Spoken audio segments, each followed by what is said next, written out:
So I don't really know what the purpose of all these statements from members of the committee are on both sides. I'm paying close attention. I'm totally confused. So can you just give us a quick summation of what we know for certain about spying on American citizens, including the Trump campaign? Well, what we know is that if there is an evidentiary basis for the president's tweet, it has not been shared with the public. So we'll get that out of the way. The allegation was very specific. President Obama wiretapped Trump Tower. Yes. There is not an evidentiary basis for that. Where it gets a little more complicated is there are surveillance methodologies that allow the collection of hypothetically foreign-to-foreign communications. And to the extent that U.S. citizens are mentioned or collected in that, in those surveillance programs, they're masked. And I think you want the information collected from a national security standpoint, but the masking is important. So with General Flynn, with the public reporting is that he was unmasked. All right, that's not only a breach of protocol, that's a violation of the law. That's the felonious dissemination of classified material. What Chairman Nunes' point is, I want to know whether or not other people have been unmasked, even though you don't know about it publicly yet. Interesting, but it would be known in the intelligence community. So my understanding from watching Director Comey is that intel agencies reporting to the Obama White House initiated an investigation of people around candidate Trump before his inauguration. Is that your understanding?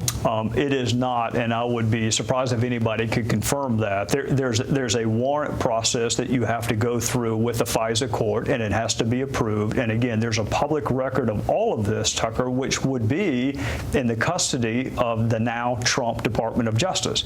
So if there were an evidentiary basis for that, it's pretty easy to lay that out. There's a paper trail. Why would Director Comey be willing to reveal the existence of some investigations but not comment on others?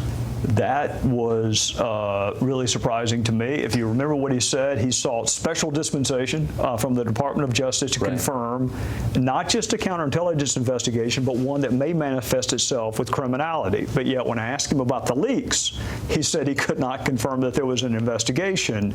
I think they're both of national interest. One happens to be a felony.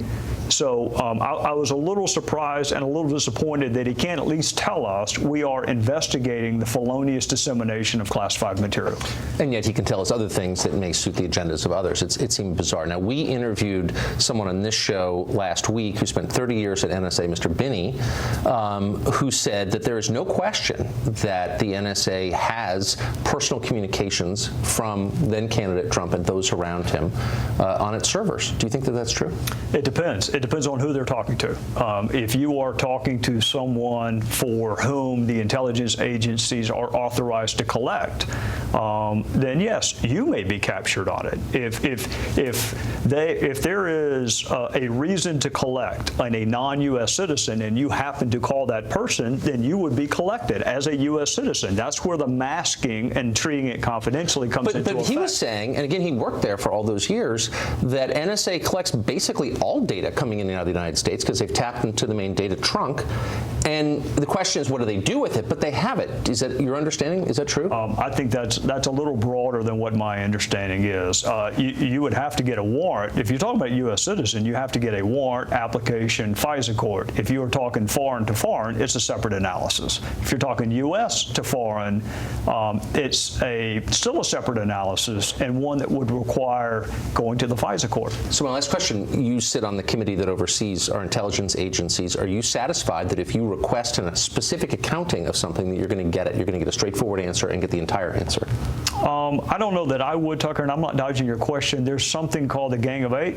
They are entitled to information that even HPSI members are not. Members of the committee would receive that information, you think?